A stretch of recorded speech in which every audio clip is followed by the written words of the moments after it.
première chose, pour analyser la situation actuelle, c'est qu'on est dans une crise qu'on qualifie de globale, c'est-à-dire mondiale, et pas uniquement l'Europe ou les États-Unis, globale, qui est systémique, c'est-à-dire que c'est pour nous le système économique actuel qui est en crise, et je vais beaucoup insister dessus dans un instant, et aussi elle est multidimensionnelle, c'est-à-dire que ce n'est pas uniquement une crise financière, parce que quand on a vu la crise des subprimes aux États-Unis, les gens disent ouais, c'est une crise financière, puis voilà, en omettant qu'en réalité cette crise elle est multidimensionnelle, c'est-à-dire qu'elle a des racines extrêmement profondes qui sont dans l'appareil productif, dans l'organisation sociale, dans la manière dont nous exploitons la planète, etc., etc. Et donc c'est pour ça que c'est une crise qui est à la fois économique, financière, sociale, écologique, mais également, je dirais, intellectuelle. C'est-à-dire qu'il y a un problème pour beaucoup. Alors, moi je suis économiste, en tant qu'économiste, je pense que les économistes ont échoué pour les théories dominantes qu'on enseigne dans les universités, par exemple, sont incapables d'expliquer pourquoi il y a la crise. Le prix Nobel français, Jean Tirole, c'est quelqu'un qui est absolument à côté de la plaque. Et donc, voilà. Et donc, il y a une crise intellectuelle. Il y a une crise intellectuelle. Mais aussi, elle n'est pas qu'économique, c'est aussi pour, en termes de politique, par rapport à... On y reviendra peut-être tout à l'heure, j'essaierai d'en parler un peu, sur le plan politique, sur le plan de la démocratie, conception de la démocratie, etc. Il y a vraiment, aujourd'hui, dans une phase de crise, de vide, d'absence de propositions. Bon, on dit c'est pas faux, les intellectuels d'aujourd'hui, en France ou ailleurs, sont beaucoup moins innovants et beaucoup moins capables de proposer des idées nouvelles, pas des solutions, parce que ça n'existe pas, les solutions toutes faites, mais disons une réflexion qu'on féconde pour essayer de nous sortir de l'ornière dans laquelle on est, qui est aussi une ornière intellectuelle. Voilà.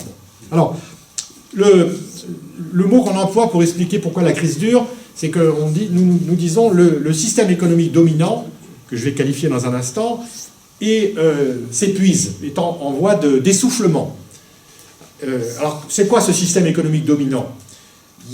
Quand on regarde le capitalisme, il a connu des phases successives, puisqu'il existe depuis le 19e siècle, le capitalisme. Et même avant, si on prend des Brodel, les travaux de Brodel qui le font remonter au XVIe siècle. Oui. Mais disons le capitalisme de la période après la révolution industrielle, les révolutions industrielles. Eh bien, il y a eu des phases successives, le capitalisme industriel, par exemple.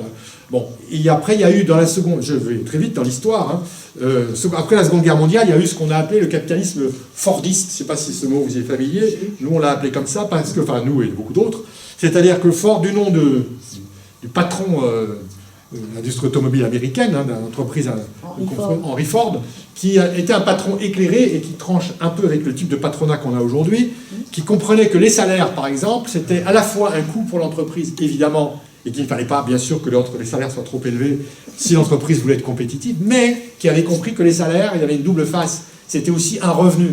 Et que si les salaires étaient trop bas, eh bien, les ouvriers n'achèteraient pas les voitures de M. Ford. Donc il avait dit, il faut trouver un compromis. Et c'est ce qu'on nous on appelle le compromis fordiste, qui a fonctionné dans les 30 Glorieuses, cette période d'après-guerre qui a duré une trentaine d'années, où les patrons avaient accepté, les capitalistes avaient accepté d'avoir un compromis salarial, c'est-à-dire un équilibre, en tout cas, négocié, évidemment, parfois avec des grèves et des tensions, bien sûr, mais pour essayer de trouver une solution à la nécessité de distribuer des salaires en quantité suffisante pour que l'économie puisse fonctionner normalement. Bon. Ce système-là a été en crise lui-même, et notamment, ce qui s'est passé, c'est qu'il y a eu une baisse du taux de profit. Une baisse tendancielle du taux de profit qui a commencé dans les années 60 d'ailleurs, et qui inquiétait beaucoup les capitalistes. Et ce taux de profit avait baissé sérieusement, c'est vrai, et du coup, il y a eu une rupture dans les politiques économiques, une décision de faire des réformes dites néolibérales, à partir de la fin des années 70 et au cours des années, dans les années 80 et suivantes, pour essayer de redonner, restaurer la rentabilité du capital, c'est-à-dire le profit. D'accord ? Et vous verrez dans le bouquin, si vous le regardez, on présente des courbes qui sont spectaculaires, où on voit que le taux de profit baisse depuis les années 60 jusqu'en 80, en gros, et ensuite remonte pendant la période récente. Et donc ils ont réussi, les capitalistes, à atteindre cet objectif. Comment ? Alors ce que je vais essayer de dire, c'est que je vais rapidement expliquer comment ils ont réussi, parce que c'est ces leviers, ces moteurs du capitalisme qui fonctionnent depuis les années 80 qui sont en panne aujourd'hui. D'où l'essoufflement du système, d'où la crise qui continue. C'est-à-dire qu'on est dans un système économique qui patine, en quelque sorte, et qui est bourré de contradictions.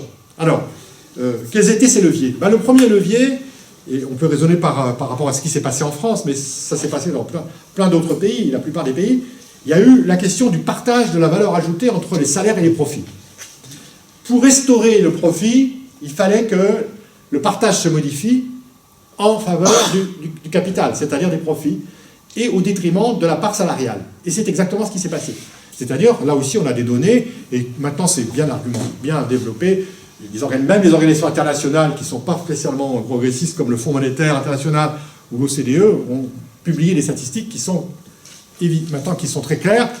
Sur beaucoup de pays où on voit qu'il y a une baisse de la part des salaires dans la valeur ajoutée, et en contrepartie, une hausse de la part des profits, et donc une restauration du taux de profit. Donc ça a été le premier levier. Sauf que, en faisant ça, il y a eu une paupérisation des classes moyennes, c'est-à-dire que du salariat, et en particulier des classes moyennes, que ce soit en Europe, aux États-Unis, au Japon, etc. C'est-à-dire qu'il y a eu une régression de la progression, et parfois même une chute du pouvoir d'achat des salariés, et du coup, contradiction, c'est que pour pouvoir vendre, c'est ce que disait M. Ford, pour pouvoir vendre leur production, il aurait fallu que les salaires arrêtent de chuter. Alors, comme les capitalistes voulaient absolument garder leur niveau de profit et sous la pression de la finance, il y avait une exigence de rentabilité forte, qu'est-ce qu'on a trouvé? On a trouvé deux palliatifs, ou deux moteurs supplémentaires, un peu comme des moteurs supplémentaires dans une fusée. Le premier moteur, ça a été l'endettement et la financiarisation. C'est-à-dire que pour que les salariés et les classes moyennes, qui font le gros du bataillon en matière de demande, et de consommation, d'investissement, achat de logement, etc., pour qu'ils achètent suffisamment, on leur a dit, endettez-vous. Le système financier s'est développé à innover, à proposer des produits de plus en plus attractifs, etc., et y compris les classes les plus précaires. C'est ce qui s'est passé aux États-Unis. Les subprimes, c'est exactement les salariés les plus précaires qui s'étaient surendettés et qui, à un moment donné, étaient pris à la gorge, ne pouvaient plus rembourser. L'endettement a été pendant de nombreuses années, c'est-à-dire en gros depuis les années 50, 60, jusqu'à la crise, c'est-à-dire au début des années 2000, a été un moteur majeur. Alors, les pays sont différents les uns des autres, évidemment. Ce surendettement des ménages, il a été très fort dans les pays anglo-saxons, c'est-à-dire aux États-Unis, en Grande-Bretagne, en Irlande, mais également dans certains pays d'Europe, notamment d'Europe du Sud, comme l'Espagne. Et donc, la crise, qu'est-ce qui s'est passé? Il y a eu un phénomène de surendettement des ménages qui s'est produit. Troisième moteur, la mondialisation. Les capitalistes se sont dit, nous, pour qu'on vende notre production, on a besoin d'avoir des débouchés dans le monde entier. Il faut donc ouvrir les frontières. D'où toutes ces politiques de libéralisation commerciale que l'OMC a portées, et qui sont aujourd'hui d'actualité, si je puis dire, avec la négociation des traités de libre-échange. C'est-à-dire que les multinationales, en particulier, évidemment, poussent à la roue pour qu'on abolisse tous les obstacles à la circulation des marchandises et des services pour pouvoir vendre et investir dans le monde entier. Voilà. Donc ça a été l'autre moteur qui a été mis en œuvre depuis les politiques néolibérales des années 70-80. Ces moteurs-là sont en panne aujourd'hui. La dette, les ménages sont surendettés, ils sont dans une période plutôt de remboursement de la dette, quand ils peuvent le faire, et aujourd'hui, donc, le moteur de la dette est en panne. D'autant que, là, il y a des statistiques qu'on présente dans le livre qui sont assez inquiétantes, d'autant que c'est un phénomène absolument général. La montée de la dette dans le monde, c'est quelque chose qui est spectaculaire depuis de nombreuses années et qui s'est accéléré depuis le début de la crise, en plus, depuis 2007. Et c'est non seulement dans nos pays, mais aussi dans les pays aujourd'hui en développement, qui étaient déjà endettés, mais les nouveaux pays en développement qui sont devenus plus riches, qui sont les pays dits émergents. La Chine, l'Argentine, le Brésil, l'Afrique du Sud, etc. Sans parler des pays d'Europe centrale et orientale. Et donc, ces pays-là, aujourd'hui, sont surendettés à leur tour. Alors, c'est non seulement un surendettement des ménages, d'ailleurs, c'est les finances publiques. enfin la dette publique et les entreprises. Alors, la dette publique et les finances publiques, eh bien, il y a un effet de vase communicant. C'est-à-dire que, comment ça s'est passé en France, ça s'est passé en Espagne, en Grande-Bretagne, aux États-Unis, quand les banques, qui sont en grande partie à l'origine de la crise par les prises de risques énormes, et par le fait qu'elles ont amené à se surendetter les ménages, ont été en difficulté elles-mêmes, puisque les ménages ne remboursaient plus, eh bien, qu'est-ce qui est venu à leur rescousse? Les États. Et les États ont dépensé, ont fait des dépenses importantes qui ont amené une hausse des déficits et des dettes publiques. Et donc la montée des dettes publiques spectaculaire depuis la crise s'explique en grande partie par le surendettement et par la crise de la dette dans le secteur privé. Les ménages, les banques, etc. Donc, et tout ça, on est maintenant dans une situation gravissime au niveau mondial en termes de dette, parce que, j'expliquerai tout à l'heure pourquoi, parce que nous avons maintenant une situation, nous on craint, c'est ce qu'on écrit dans le livre, hein, qu'il y a un rebondissement de la crise, peut-être plus grave que ce qui s'est passé en 2007, à cause de ce surendettement au niveau mondial. Bon. Mais ça, c'est une hypothèse, hein. Pour le moment, ça ne s'est pas produit. On ne souhaite pas que ça se produise, d'ailleurs, bien entendu, parce que ça serait catastrophique. Mais c'est une hypothèse qui nous paraît tout à fait, hélas, tout à fait plausible. Quant à la mondialisation, autre moteur, eh bien, aujourd'hui, il y a un ralentissement spectaculaire du commerce international et aussi des échanges financiers dans le monde. Certains économistes ou certains politiques parlent de démondialisation même. C'est-à-dire qu'on a nous, dans le livre, on parle de rétractation de l'économie mondiale, c'est-à-dire que les échanges internationaux se réduisent, la sphère financière se réduit, etc. Alors, on pourrait dire, tant mieux, s'il y a moins de flux financiers qui sont souvent de nature spéculative, on ne sera pas mécontent. Mais le problème, c'est que le système est en difficulté. Parce qu'à partir du moment où les entreprises ont de moins en moins de débouchés, eh bien, elles sont dans une situation où elles ralentissent elles-mêmes leur activité, leur investissement, et elles licencient. La montée du chômage s'explique en partie comme cela. Donc aujourd'hui, on est dans une phase que les économistes appellent la grande récession. Il y en a d'autres qui emploient des mots beaucoup plus forts et qui ne sont pas, avec lesquels je suis relativement en accord, qui est ce qu'on appelle, vous l'avez certainement entendu, cette expression, la stagnation séculaire. Ça, c'est quelque chose d'important. C'est-à-dire que c'est l'idée que nous serions rentrés dans un nouveau régime de croissance lente et durablement lent, parce que le mot séculaire, c'est pas quelque chose qui va durer quelques mois ou quelques années. Durablement. C'est-à-dire qu'après avoir connu une phase de croissance relativement rapide, on a, et là aussi on donne des graphiques dans le bouquin, j'ai pas eu le temps de vous faire des diaporamas, enfin bon, vous regarderez si vous prenez le bouquin, vous verrez, pour la France, mais c'est vrai pour les États-Unis, pour l'Allemagne et pour d'autres pays, il y a une décélération spectaculaire du taux de croissance depuis pratiquement les années 60. En gros, dans les années 60, on avait un taux de croissance de 5% par an. Au début de la crise, enfin, dans les années 70, on n'était plus qu'à 3%, et maintenant on est à 1%. Et nous pensons que ceci est durable. Ceci est durable. Donc c'est pour ça qu'on parle de stagnation, et peut-être séculaire, au sens où elle va durer plusieurs décennies. Alors, on en reparlera peut-être tout à l'heure, nous on pense que c'est inévitable et que c'est même souhaitable. Ça peut paraître paradoxal à certains, ou certaines, mais c'est souhaitable.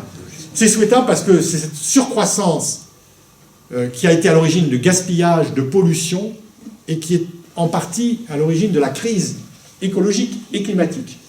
Les excès d'émissions de gaz à effet de serre, c'est très largement lié à cette croissance débridée, non contrôlée, sans aucun égard sur les conséquences qu'elle a sur l'environnement ou sur des populations qui s'appauvrissent, etc., etc. Donc ça, c'est quelque chose qui est une caractéristique. Donc voilà, j'arrête de caractériser la crise, je ne sais pas si j'ai été assez clair, pourquoi elle dure. C'est vraiment une crise de système, c'est quelque chose qui va se prolonger si il n'y a pas de rupture par rapport à ce système. Voilà.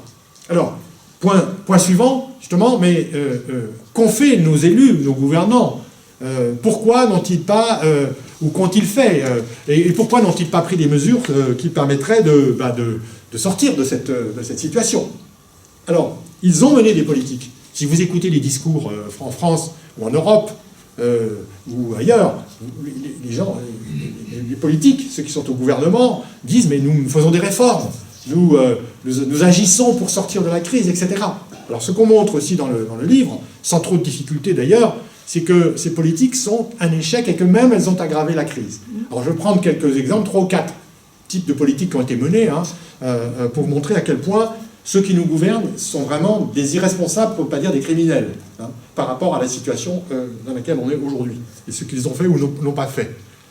Prenons un premier cas, on en a beaucoup parlé, je ne sais pas si vous avez lu dans les journaux ou écouté des émissions là-dessus, mais la politique monétaire. Nous sommes rentrés, depuis les années 70, dans une ère qu'on appelle souvent l'ère monétariste. Sous l'influence d'économistes comme Milton Friedman, qui sont par ailleurs des ultralibéraux, on a considéré que la politique monétaire et la monnaie, c'était vraiment, c'est ça qu'il fallait utiliser comme instrument principal pour gérer les économies et aussi pour, en l'occurrence, en période de crise, pour sortir de crise.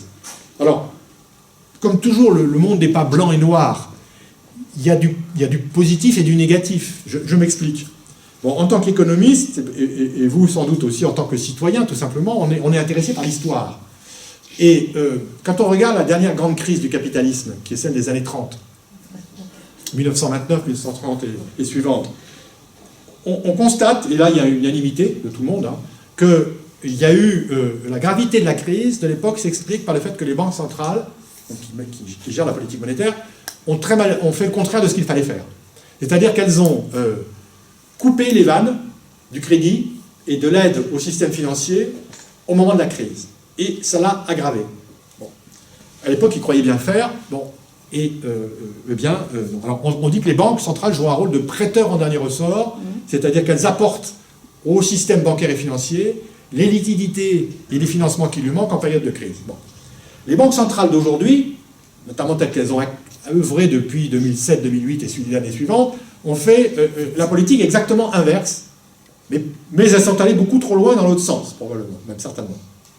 Il y a un économiste français qui travaille dans une banque, que je connais bien, je ne partage pas ses idées, mais enfin quand même, on discute souvent ensemble, qui s'appelle Patrick Artus, je ne sais pas si on voit de temps en temps à la télé. Il a écrit 2 livres sur les banques centrales, dont un qui s'appelle « Les banques centrales pompiers et incendiaires ». C'est-à-dire que, vous voyez, elles ont à la fois tenté d'éteindre le feu, mais elles l'ont aussi allumé. Alors pourquoi ? Eh bien, elles ont éteint le feu, et c'est le côté positif de leur action, c'est qu'elles ont fait le contraire de ce qu'on avait fait en 1929-30. Les banques centrales, c'est-à-dire la BCE, la Fed américaine, la Banque du Japon, elles ont injecté des liquidités pour empêcher que le système s'effondre. Bon.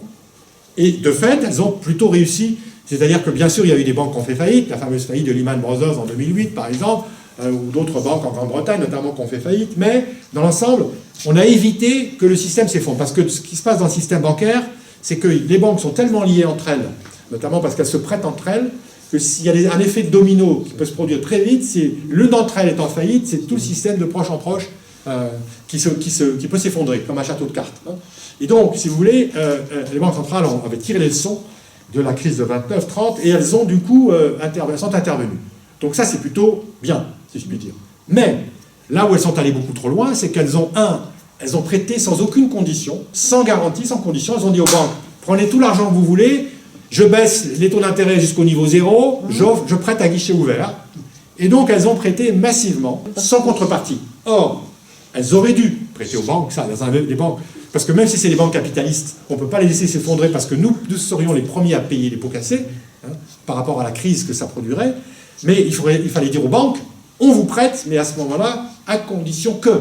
Quelles conditions ? Eh bien que vous financiez uniquement les investissements, créateurs d'emplois, les investissements de la transition dont on va parler tout à l'heure, qui sont socialement utiles et qui permettraient de sortir de la crise. Or, c'est pas ça qui s'est produit. On a prêté à guichet ouvert, de telle sorte que la situation, et ça c'est le côté négatif de la situation des banques centrales, c'est que désormais, dans le monde, il y a des liquidités massivement, qui sont massives, qui circulent, et comme elles ne s'investissent pas dans le secteur réel, dans l'investissement notamment, eh bien, elles servent à la spéculation. C'est-à-dire qu'elles sont entre les mains d'opérateurs, qui sont parfois des banques, comme des grandes banques, comme BNP Paribas par exemple, pour ne pas la nommer, eh bien, qui sont des spéculateurs, des investisseurs sur les marchés, mais quand on dit investisseurs, c'est au sens de l'investisseur financier, qui vont sur les marchés et qui gagnent de l'argent et cherchent à gagner de l'argent en spéculant. En spéculant sur quoi ? Sur les dettes, par exemple. La dette grecque, par exemple. Voilà. En spéculant sur les matières premières. On a fait l'année dernière un bouquin sur les banques qui s'appelait « Livre noir des banques », qui est là-bas d'ailleurs. on a expliqué dans un chapitre comment les banques avaient spéculé sur les matières premières en créant des situations sociales dramatiques. En spéculant à la hausse sur les matières premières, elles ont fait monter les matières premières, notamment les denrées alimentaires, par exemple les céréales, le riz, etc., qui sont des denrées de base pour les populations, par exemple en Afrique, dans les pays du Sahel, etc. Et comme on les a obligés, ces pays-là, à s'ouvrir à la concurrence internationale, on a détruit leur agriculture vivrière en grande partie, ils sont totalement tributaires des cours mondiaux. Eh bien, quand les cours mondiaux montent sous l'effet de la spéculation, c'est les famines. Les gens ne peuvent plus manger à leur faim. Et il y a eu des révoltes, des révoltes, des émeutes de la faim dans ces pays-là, dans les années 2009-2010, quand il y a eu de la spéculation menée par les banques, et ça a continué par la suite. Bon. Donc, ces liquidités-là sont vraiment catastrophiques. C'est pour ça que je dis que ces politiques ont été un échec, parce que, voilà un exemple de politique qui, au départ, était fondée sur un raisonnement juste. Il fallait apporter des liquidités, mais il fallait le faire d'une manière conditionnelle et imposer des règles nouvelles pour pouvoir sortir de la crise. Ils ne l'ont pas fait. Autre exemple dans le domaine financier, qui nous est cher à Attaque, puisqu'on travaille beaucoup sur ces questions-là, les réformes financières n'ont pas eu lieu. C'est-à-dire que les banques sont très largement coupables de la crise financière qui a démarré en 2007. On aurait dû les réformer pour et modifier leur mode de fonctionnement pour que de nouvelles crises de ce type ne se reproduisent pas. Or, toutes les lois bancaires on a voté des lois. C'est la loi Moscovici en France, 2012. Il y en a eu aux États-Unis, la loi Dodd-Frank, que d'ailleurs M. Trump s'apprête à démolir. Toutes ces lois sont totalement insuffisantes. Quelle était la principale mesure pour laquelle nous nous sommes battus avec d'autres dans cette loi? C'est la fameuse séparation entre les banques de dépôt ou de détail d'un côté, qui, elles, financent l'économie réelle, les ménages, les entreprises, les PME en particulier, et puis les banques d'investissement ou d'affaires, qui sont les acteurs qui sont tournés sur les marchés, qui spéculent, qui prennent des risques, et qui ne financent pas directement l'activité productive. Eh bien, il fallait faire cette réforme. Elle a été faite dans les années 30. C'est le Glass-Steagall Act par l'administration Roosevelt. Nous l'avons fait en France. C'était au programme du Conseil national de la résistance. C'est une des mesures qui a été faite, mise en œuvre à partir des années 40, 45 par là. C'est-à-dire qu'on a décidé qu'il y aurait 3 catégories de banques. Les banques de dépôt, les banques de financement à moyen et long terme et les banques d'affaires. Et elles ne pouvaient pas être les 3 à la fois. Qui a aboli ces règles? Aux États-Unis, c'est un démocrate, Bill Clinton, c'est pas un républicain. En France, c'est la gauche. C'est M. Bérégovoy, loi bancaire de 82. Voilà. Donc, avec ça, on voit qui fait quoi, et on voit c'est les couleurs politiques, parfois, ceux qui nous gouvernent, ont des sacrées responsabilités. Et bien, la loi Moscovici, autre gouvernement de gauche, c'est une loi à minima. D'ailleurs, les patrons bancaires l'ont bien dit, ils ont dit, nous, M. Oudéa, Frédéric Oudéa, patron de Société Générale, était ravi quand la loi a été votée, a dit, ça ne touchera que 1% de notre activité. Tranquille. Donc, si vous voulez, et c'est vrai dans d'autres pays, les Allemands, c'est pareil, etc., il n'y a pas que la France, mais si vous voulez. Donc, pas de réforme bancaire. Pourquoi pas de réforme bancaire? Nous, on l'analyse par rapport au pouvoir des lobbies et des banques. C'est-à-dire qu'il y a un rapport de force qui s'est créé, qui est tel, en France et dans les pays voisins, que les banquiers sont puissants, sont super puissants, parce que c'est des mastodontes, ils ont une taille tellement gigantesque, et ils ont un pouvoir non seulement financier, mais politique énorme, qui fait qu'ils font avorter les réformes. Alors en France, on étudie ça aussi par rapport à la sociologie du recrutement des élites, via l'ENA, l'inspection des finances, Bercy, etc., où on voit que ce sont les mêmes qui sont, à un moment donné, à Bercy. Macron est un bon exemple, et qui se retrouve après dans une banque, Rothschild, et puis après qui revient comme secrétaire adjoint à l'Élysée, général adjoint, et puis qui se retrouve après ministre, et puis maintenant qui est candidat en disant on va tout changer, vous allez voir ce que vous allez voir. Bon, donc ces gens-là, mais on pourrait citer d'autres, il n'y a pas que lui, ils sont nombreux à être comme ça. Villeroy de Galhau, qui est le patron de la Banque de France, la Banque centrale de France, il a été directeur de cabinet de Strauss-Kahn, après il a été numéro 2 de BNP Paribas, et puis après il a été à l'Élysée avec Hollande, et Hollande l'a nommé gouverneur de la Banque de France. Voilà. Donc, et donc, il y a une collusion totale entre les politiques et les banquiers, les financiers, et donc ça bloque complètement. Il n'y aura jamais de réforme tant qu'il y aura ce qu'on appelle du pantouflage, c'est-à-dire cette possibilité sans arrêt des hauts fonctionnaires d'aller multiplier par 5 ou 10 leurs revenus en traversant la rue pour aller dans la banque. Ils se retrouvaient numéro 2, numéro 3, quelquefois numéro 1, des très grandes banques. Donc pas de réforme bancaire et financière. C'est business as usual, comme disent les anglo-saxons. Ça continue exactement comme avant. Donc le côté pervers de la finance, qui est à l'origine de la crise financière, continue d'être là, potentiellement, pour une nouvelle crise. Il n'y a pas de changement. Alors, j'accélère un tout petit peu pour les politiques de sortie de crise qui ont échoué. On en parle beaucoup, donc ça ne vous surprendra pas. Par exemple, les fameuses réformes structurelles, notamment qui concernent le marché du travail, la flexibilité, tout ce qu'on nous raconte. C'est-à-dire que l'idée, c'est de dire, voilà, s'il y a du chômage en France, par exemple, eh bien, c'est parce que le marché du travail ne fonctionne pas bien. C'est parce que les entreprises ne peuvent pas licencier. Donc, c'est intéressant. Pour qu'il y ait plus d'embauches, il faut pouvoir licencier davantage. Bon, ça ne les gêne pas. Le paradoxe ou la contradiction ne les gêne pas. Et, du coup, on est, contrairement à tout ce que racontent les médias, on est un des pays où les réformes structurelles de flexibilisation du marché du travail ont été les plus importantes. D'ailleurs, on donne un graphique de l'OCDE dans le livre, qui montre que la France est un des pays qui a le plus libéraliser son marché du travail, contrairement à ce qu'on nous fait croire, hein, ce que dit le patronat ou ce que disent des hommes politiques, notamment de droite, hein, oui, les Fillon et autres, mais aussi De Gaulle d'ailleurs. Bon. Regardez par exemple un pays qui a fait une réforme spectaculaire, en tout cas médiatique, c'est l'Italie. Monsieur Renzi, qui vient de sauter, hein, qui vient de se perdre, qui vient de démissionner, suite à son référendum raté. Eh bien, monsieur Renzi a fait ce qu'on appelait le Job Act. Le Job Act, c'est quoi? C'est un ensemble de mesures de réforme du marché du travail pour le rendre plus souple. Quel est le pays qui, en Europe, aujourd'hui, se porte le plus mal, notamment en ce qui concerne la progression du chômage? C'est l'Italie. Donc c'est quand même intéressant. Alors ça, on n'en parle pas dans les médias, hein. Très peu. Hein. On salue quand un pays fait des réformes de flexibilisation du marché du travail, mais quand on voit que ces réformes échouent, c'est très peu, sauf dans certains médias.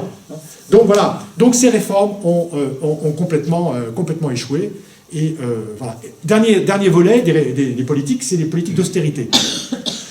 Dans tous les pays européens en particulier, je crois que c'est l'Europe qui est championne de l'austérité, de ce point de vue-là. D'ailleurs, c'est pour ça qu'on est une des régions du monde les plus déprimées, avec le taux de chômage le plus élevé, hein, par rapport à d'autres régions du monde.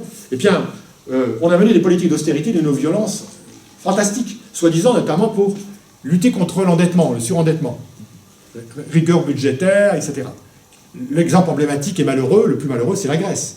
Dramatique. La Grèce subit depuis plusieurs années des cures d'amaigrissement, si je puis dire, et d'une violence sans pareil, avec des conséquences énormes sur les populations les plus fragiles, sur les retraites, sur le système de santé, etc., alors même que le poids de la dette, calculé par rapport au PIB, ne cesse d'augmenter.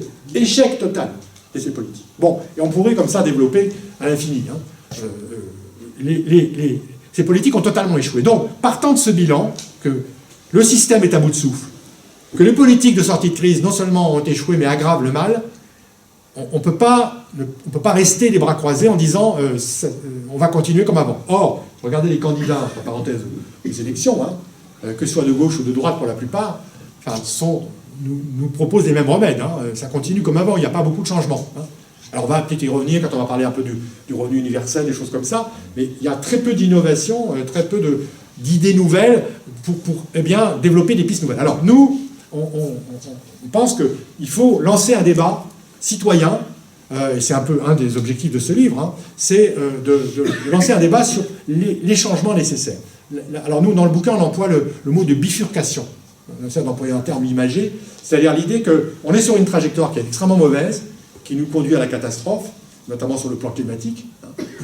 Il faut absolument bifurquer par rapport à la trajectoire actuelle, c'est-à-dire en fait changer de trajectoire, un peu comme un satellite qui à un moment donné dévie par rapport à sa trajectoire, hein, pour ne pas s'écraser ou je ne sais pas quoi. Donc là, il faut bifurquer. C'est le mot qu'on emploie. L'autre terme qu'on emploie, et qui ne vous surprendra pas, parce qu'on l'emploie beaucoup, et qui nous paraît très révélateur de changement nécessaire, c'est la transition. C'est l'idée, alors nous on emploie le terme, attaque en particulier, donc c'est le terme de transition écologique ou énergétique, si vous préférez, sociale et féministe aussi, parce qu'on pense que la dimension aussi genre est extrêmement importante dans les changements nécessaires. Bon. Alors, quels sont les axes qu'on va développer dans le cadre de cette transition? Je simplifie beaucoup, puis après on y reviendra dans les débats. On insiste sur trois volets, disons, pour aller vite. Hein. Premièrement, désarmer la finance, transformer en profondeur le système financier, parce que c'est lui qui bloque et c'est lui qui est à l'origine du dévoiement du système économique devenu productiviste, extractiviste, etc. Donc si on ne transforme pas en profondeur ce système, on n'aura pas les changements nécessaires. Le capitalisme financier doit être disons, réformé en profondeur, pour ne pas dire supprimé. En tout cas, on doit passer à un nouveau modèle, à un nouveau système. C'est nécessaire. Alors, là, on égrène, vous les connaissez, donc je ne vais pas développer, toutes les mesures que nous, on propose depuis des années. Hein. Il y a la taxe sur les transactions financières pour lutter contre la spéculation. Il y a la séparation des banques dont je parlais tout à l'heure. Mais il y a aussi le contrôle démocratique sur les banques.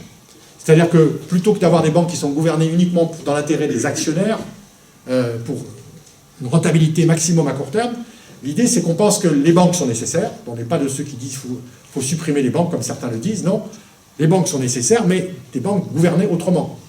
Et on pense par exemple qu'il faut qu'il y ait, dans les instances de direction des banques, c'est ce qu'on appelle le contrôle social sur les banques, qu'il y ait une participation de tous les acteurs concernés par l'action des banques. C'est-à-dire, bon, pourquoi pas les capitalistes, ou plutôt les détenteurs de capitaux, qui peuvent être publics ou privés, les salariés, les usagers, les collectivités publiques, et voire des représentants de la société, enfin, du mouvement social, par exemple des écolos.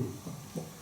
Et donc, l'idée, c'est que si on a une nouvelle gouvernance, pour employer un mot à la mode, des banques, c'est-à-dire que dans les instances de direction, tous ces acteurs-là sont présents, à part égale, à ce moment-là, les décisions qui seront prises n'auraient rien à voir avec celles qui sont prises aujourd'hui. Alors, on a déjà les amorces de ce type de banques qui existent. Hein. Les banques coopératives, les vraies banques coopératives, parce que le Crédit Agricole, c'est supposé être une banque coopérative, mais regardez comment il se comporte.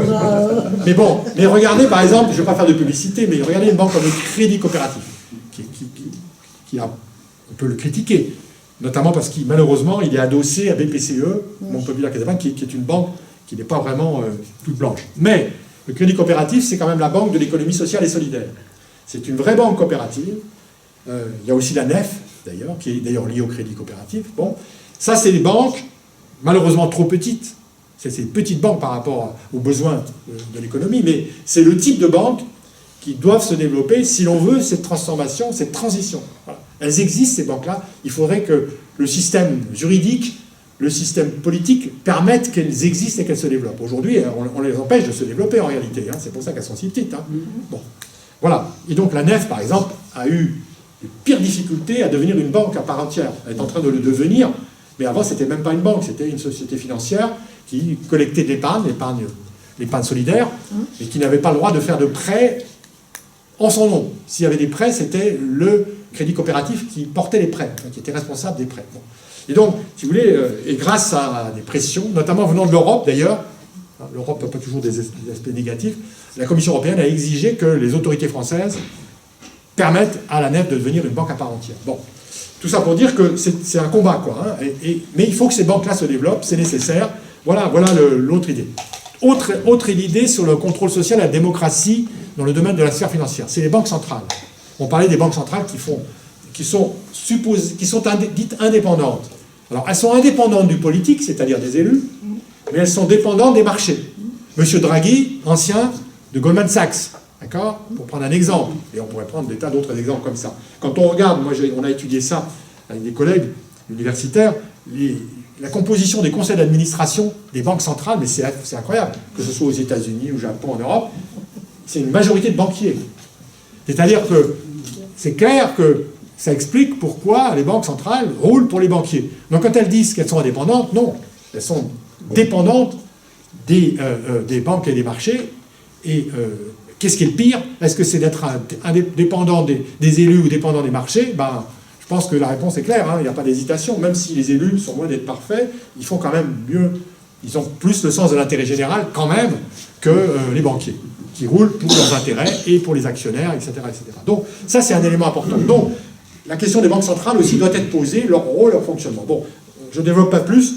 Le deuxième axe, peut-être plus innovant par rapport à ce qu'on a pu publier jusqu'ici, c'est, on dit, il faut sortir, c'est la réforme systémique. Il faut sortir du productivisme, de l'extractivisme. C'est-à-dire que, et là ça concerne la transition énergétique en particulier, c'est-à-dire qu'il faut sortir de ce système qui surexploite non seulement l'homme, surexploitation des travailleurs, mais aussi la nature, notamment via l'extraction, surexploitation des ressources qui sont dans le sous-sol de la planète, notamment les ressources fossiles, qui sont à l'origine des gaz à effet de serre. Et donc, on dit, là, il y a vraiment un changement majeur à opérer. Si on ne le fait pas, on va vers la catastrophe climatique, par exemple. C'est évident. Donc, il faut repenser le mode de production, de consommation, de logement, de transport dans ce sens. C'est clair. C'est vraiment quelque chose qui est absolument indispensable. Mais il y a d'autres transformations à opérer, qui sont d'ailleurs pour certaines en cours, mais qui sont trop timides et trop faibles. Je prends un exemple, ça concerne l'énergie. Entre parenthèses, nous nous référons dans le livre, parce que c'est pour nous des gens qui ont fait un excellent travail, vous avez entendu parler de négawatts. Oui. Bon. Bien, le scénario de négawatts, pour les décennies qui viennent, nous paraît être le plus intéressant. Négawatt démontre qu'à partir d'un certain nombre de mesures, que je vais préciser dans un instant, on peut,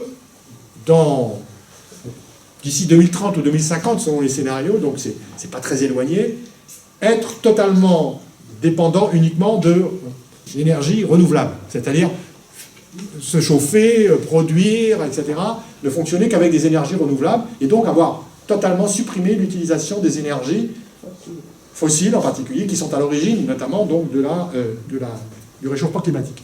Comment on y parvient? On y parvient évidemment par des efforts importants. D'abord, dans le domaine de la sobriété énergétique. C'est-à-dire qu'il faut que les gens apprennent, nous tous, hein, bien sûr, mais les entreprises aussi, et les administrations, etc., à utiliser beaucoup moins l'énergie, et on peut faire des efforts absolument énormes déjà dans les niveaux des comportements. Deuxièmement, c'est un peu la même chose, mais c'est l'efficacité. C'est-à-dire faire en sorte qu'on produise, car on a besoin de continuer à produire, évidemment, qu'on produise en consommant de moins en moins d'énergie. D'accord ? Donc, ça, on peut utiliser des nouvelles formes, des nouvelles technologies, que ce soit, ou qu'on se transporte en utilisant de moins en moins d'énergie, ou qu'on se chauffe en utilisant... Bon. Et ça, c'est quelque chose, le progrès technique dans ce domaine est déjà considérable, mais il est insuffisant. Alors, juste une petite anecdote. Là, en France, on nous a beaucoup bassiné ces jours-ci, à propos du froid, en disant oh, c'est catastrophique, la France va avoir une panne d'électricité. Puisque, comme vous savez, et vous savez que 75% de l'électricité est d'origine nucléaire. Donc, ceux qui ont agité le truc, d'ailleurs, n'étaient pas tout à fait innocents, en disant regardez, c'est parce que le nucléaire n'a pas été assez développé. Si le nucléaire fonctionnait encore plus, ou mieux, eh bien, parce qu'il y avait 6 ou 8 centrales qui sont à l'arrêt, eh bien, tout irait bien. Bon. Mais ce qu'on ne nous dit pas, c'est l'autre côté, ça a été dit quand même dans les médias, et ça a été dit par Ségolène Royal elle-même d'ailleurs, c'est que, ministre, comme vous le savez, de l'Environnement, elle a dit, eh bien, grâce aux énergies renouvelables, on a assuré à peu près 25% des besoins en énergie dans les jours précédents. C'est beaucoup, 25%, parce qu'on démarre de pas beaucoup, hein, et les efforts en matière d'économie d'énergie renouvelable, en France en particulier, sont, à cause notamment de la place du nucléaire d'ailleurs, sont très récents par rapport à d'autres pays comme l'Allemagne ou d'autres, les voisins qui nous entourent. Donc l'éolien, le solaire, la biomasse, etc., et l'hydroélectricité, bien sûr, tout ça, ça joue un rôle tout à fait important et qui doit être développé, mais ça demande évidemment des investissements de long terme massifs. Massifs. Or, qui peut financer? Alors ça rejoint la finance. Eh bien aujourd'hui, le système financier tel qu'il fonctionne, les banques, les investisseurs, sont incapables, parce qu'ils ont un horizon à court terme, qu'ils veulent une rentabilité immédiate, de financer des investissements de long terme pour les énergies renouvelables, pour des infrastructures, pour d'autres types de logements, etc., etc. Et donc, une de nos propositions aussi, c'est de dire qu'il faut repenser le fonctionnement de la finance et du financement de l'économie.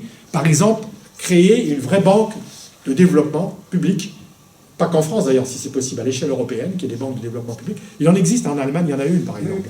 On ne sait pas, mais il y en a une, et elle joue un rôle assez important, pour qu'il y ait des acteurs qui soient vraiment adaptés à ces besoins de financement que le secteur privé tel qu'il fonctionne aujourd'hui, que les financiers ne peuvent pas satisfaire. Donc ça implique aussi des changements importants. Donc voilà. Alors, vous connaissez les données, les chiffres, on les développe dans le livre, mais on les a.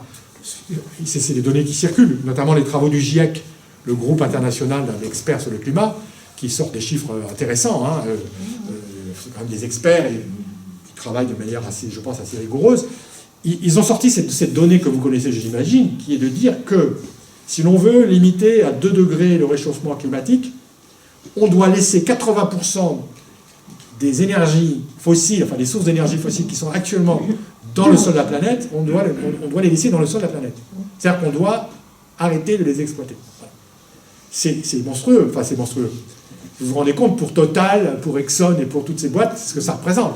Et donc, ça c'est quelque chose de très fort. S'il n'y a pas un volontarisme politique très important dans ce domaine, et si les citoyens que nous sommes ne sont pas mobilisés là-dessus, on n'y arrivera pas, évidemment. C'est clair. Parce que ces boîtes-là ne vont pas lâcher le morceau comme ça. Même si elles commencent à se rendre compte qu'il y a un problème, qu'elles feraient bien de faire attention, parce qu'elles ne pourront pas exploiter aussi facilement les énergies fossiles dans le futur qu'elles l'ont fait dans le passé. Donc, si vous voulez, là il y a un vrai souci. Voilà. Alors, pour ne pas être trop long, je vais aborder le dernier volet. Donc, vous voyez, ce qui est important dans le message, c'est si on ne change pas de système productif et d'organisation en matière de transport, logement, etc., on loupe complètement la possibilité de faire la transition. Et elle peut être réalisée, il y a des scénarios qui le montrent, il y a des expériences qui existent déjà, qui fonctionnent, même si c'est à l'échelle encore beaucoup trop réduite, donc on peut le faire, s'il y a une volonté politique et s'il y a une pression suffisante. Troisième volet, et ce n'est pas le moins important, et d'ailleurs en plus il est d'actualité, je dirais c'est le volet social et politique.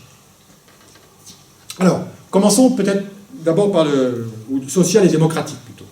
Commençons peut-être par la dimension sociale. Dans le livre, on bosse pas mal sur la question du travail, de l'emploi, comme je disais tout à l'heure, parce que en plus, comme je disais, on l'a écrit au moment de la loi travail, du débat sur le temps, donc on réfléchissait tous beaucoup là-dessus, sur ces questions-là. Aujourd'hui, et c'est dans le débat public, c'est très bien, il y a une réflexion qui est menée, qu'il faut approfondir sur la place du travail, sur les emplois et les revenus, qui sont évidemment liés entre eux.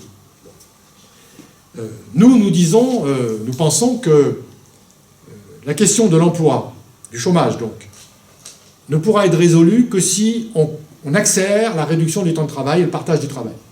Alors, dire ça, on est très minoritaire à le dire. Enfin, beaucoup de gens le disent à gauche, mais c'est la gauche de la gauche. C'est pas le PS et c'est pas tous les autres. Donc, le partage du temps de travail, c'est quelque chose d'absolument nécessaire. Ça, c'est un point important. Nous pensons qu'il est essentiel que demain, et aujourd'hui, mais demain, les citoyens et les citoyennes aient tous un travail.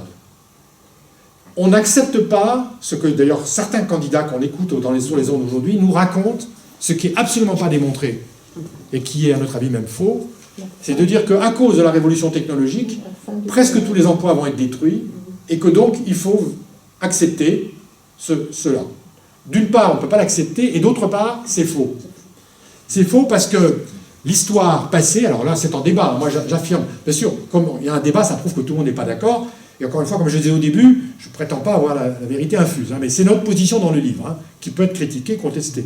Nous pensons que, en réalité, la révolution technologique va détruire beaucoup d'emplois, ça c'est sûr, mais elle va aussi en créer de nouveaux, avec de nouvelles qualifications, donc ça pose la question de la formation, évidemment, c'est évident.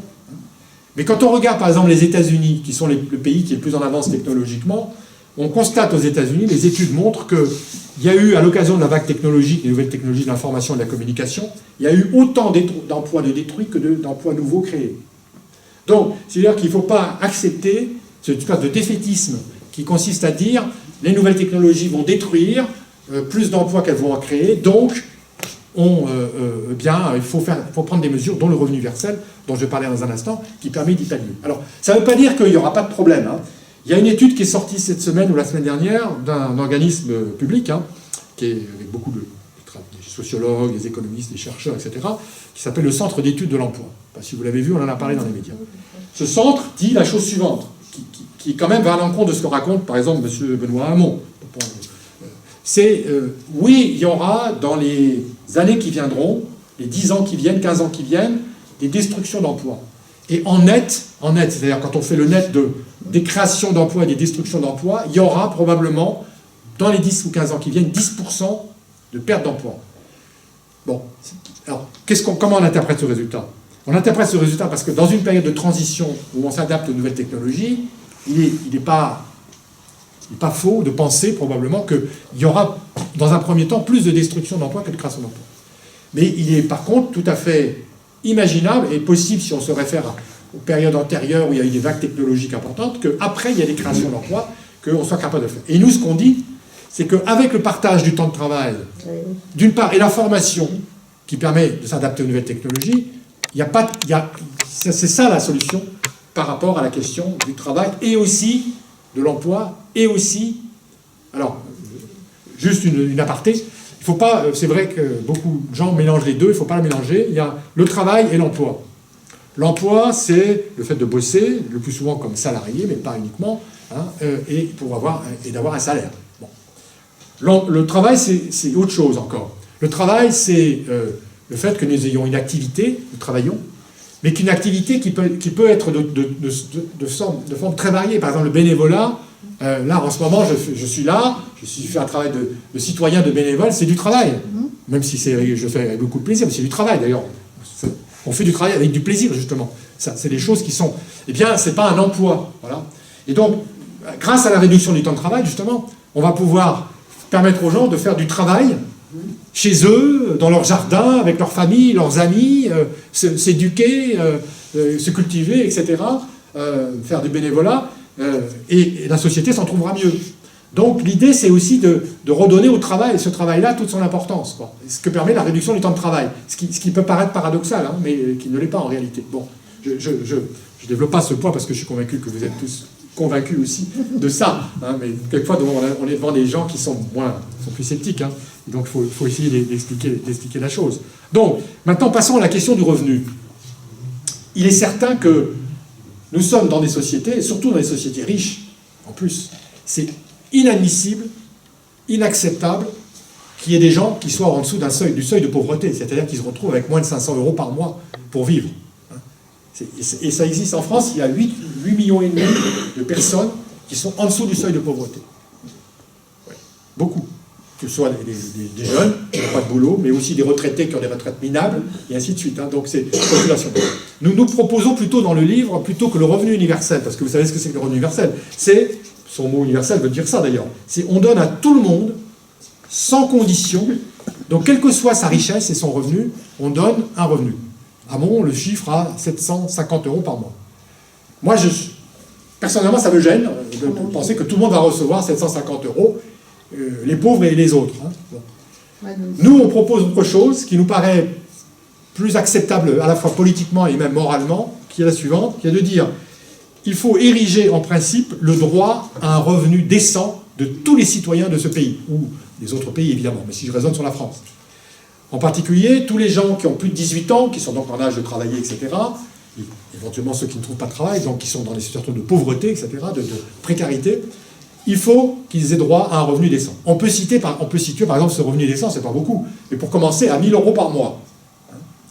Mais si vous ciblez ces 1 000 € par mois sur les populations des gens qui sont dans la grande pauvreté, déjà, vous résolvez un des grands problèmes de la société française, qui est le problème de la pauvreté. Et si vous faites de la réduction du temps de travail et que vous augmentez les emplois, je vais y venir un instant parce qu'il y a d'autres sources de création d'emplois dont j'ai oublié de parler, qui sont liées à la transition, dans ces cas-là, l'idée c'est de résoudre à la fois le problème de l'emploi, qui est essentiel, parce que les gens ont besoin de travailler, c'est une forme d'insertion sociale, etc., etc., bon. Et en même temps, les gens ont besoin d'avoir un revenu décent, donc il faut que les deux soient respectés. Ces deux exigences soient respectées. Et nous, c'est un peu ça qu'on essaie de défendre. Alors, c'est pas dans le bouquin, parce que c'est quelque chose qui s'est développé récemment. On vient de sortir, quand je dis on, Attaque et bien d'autres organisations, syndicales, politiques, etc., on vient de sortir un rapport qu'on appelle le rapport emploi-climat, ou rapport pour 1 million d'emplois. C'est-à-dire qu'on a fait une étude où on montre, alors, qui peut être contestée comme toutes ces études-là, mais on montre que la transition énergétique peut être, si on prend un certain nombre évidemment de dispositions, à l'origine de nombreuses créations d'emplois, et on chiffre en France ce potentiel de création d'emplois à 1 million. Pas pour demain, dans la période qui vient, hein, dans les années qui viennent. Voilà. Donc, pourquoi est-ce qu'on sort ce rapport? D'abord pour qu'il soit discuté, mais pour montrer aussi aux citoyens et aux citoyennes de ce pays que, finalement, il y a des gisements d'emplois, des gisements de revenus, donc, qui sont tout à fait importants et qui sont liés à la transition. Donc on vit dans une phase où on va avoir des changements énormes, et la question de la transition n'est pas à vivre comme une contrainte, il faut se serrer la ceinture, consommer moins d'énergie, avoir froid dans sa maison. Non, c'est au contraire, ça a un potentiel de développement autre, alternatif. C'est une alternative qui est absolument nécessaire, dont nous avons vraiment besoin. Alors je terminerai par la question de la démocratie, parce que ça nous paraît aussi très important. La période actuelle, c'est un sujet d'actualité. Ce que nous pensons aussi, et on termine d'ailleurs notre bouquin là-dessus, on pense que la transition ne sera réussie, ne sera possible même, que si la démocratie est réformée profondément. C'est-à-dire les institutions et les règles démocratiques actuelles sont transformées. Et l'idée de base, c'est de dire que si tous les citoyennes et les citoyens ne sont pas à la fois décideurs et acteurs de cette transition, elle ne pourra pas avoir lieu dans les bonnes conditions. Et donc ça implique qu'on ait des institutions et des règles politiques où tout ne vient pas d'en haut, d'accord, où il y a au contraire une décentralisation maximum des décisions et des réflexions, des débats, etc. D'ailleurs, quand on regarde les énergies renouvelables, ce sont essentiellement des énergies décentralisées. L'éolien, le solaire, l'hydroélectrique, etc. Contrairement au nucléaire, qui est, elle, d'une énergie hyper centralisée. Donc, cette décentralisation doit rimer avec démocratie, c'est-à-dire qu'il faut que les citoyens puissent s'approprier les décisions, être acteurs, etc. Donc ça, c'est un élément. Donc du coup, la démocratie représentative qui est actuellement en crise, même s'il ne faut pas la jeter, parce qu'il faut la réformer, non pas évidemment la faire disparaître, contrairement à ce que pensent certains partis extrêmes, il faut la garder, évidemment, et la réformer, mais il faut la compléter par d'autres formes de démocratie, dites participative ou autres. C'est-à-dire qu'il faut absolument que les citoyens et les citoyennes puissent agir, décider, interpeller, voire résister. Alors, ça sera mon dernier mot. Nous sommes très... comment dire ? Aujourd'hui, nous sommes imprégnés de cette idée de résistance. C'est pas nouveau. En France, il y a eu des phases où les gens ont résisté, hein, et autrement plus dramatique que la période actuelle, évidemment. Mais nous pensons qu'on a un système qui ne bougera que s'il y a des actions fortes de la part des citoyens, et notamment les actions de résistance. Ça fait partie de la démocratie, contrairement à ce que pensent certains élus qui ont peur dès qu'on commence à contester. Eh bien, on va même jusqu'à attaquer, comme vous savez, à prôner, pour un certain nombre d'actions et un certain nombre de domaines, ce qu'on appelle de la désobéissance civile. C'est-à-dire que nous pensons qu'il y a des règles aujourd'hui qui, même si elles sont légales, parce qu'elles ont été votées, des règles constitutionnelles, par exemple, ou tout simplement votées par le Parlement, quelquefois au 49.3 d'ailleurs, hein, eh bien, le citoyen a le droit, et voire même le devoir, de s'insurger, de résister et de désobéir. Alors bien sûr, il faut le faire de manière intelligente, efficace. Il ne s'agit pas de prendre des risques, trop de risques aussi, de se retrouver tous en tôle, c'est pas le but. Hein. Mais l'idée, c'est d'essayer de faire une pression qui monte de plus en plus sur ceux qui nous gouvernent pour les obliger à changer de politique. Et la conviction, c'est pour ça que personnellement je milite à Attaque, hein, c'est que ma conviction, c'est que le mouvement social, au sens large, avec toutes les organisations, les ONG, les syndicats, etc., ont un rôle absolument stratégique à jouer dans la période qui vient, la période de la transition. C'est-à-dire que si on ne se mobilise pas, nous, les citoyens, eh bien, on risque de louper la transition, de ne pas la faire. C'est-à-dire qu'on a quelque part une responsabilité très très importante.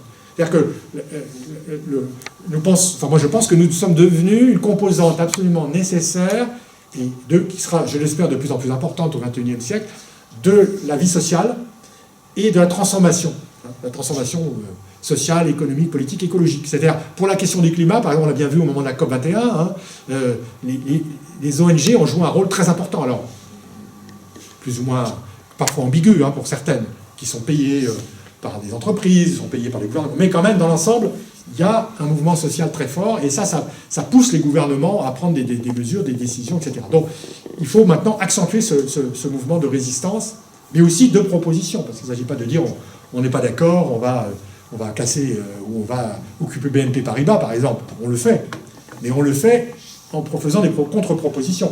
C'est le sens d'ailleurs des actions qu'on mène en ce moment, vous savez, des actions de faucheurs dans les banques de chaises dont vous avez entendu parler, peut-être.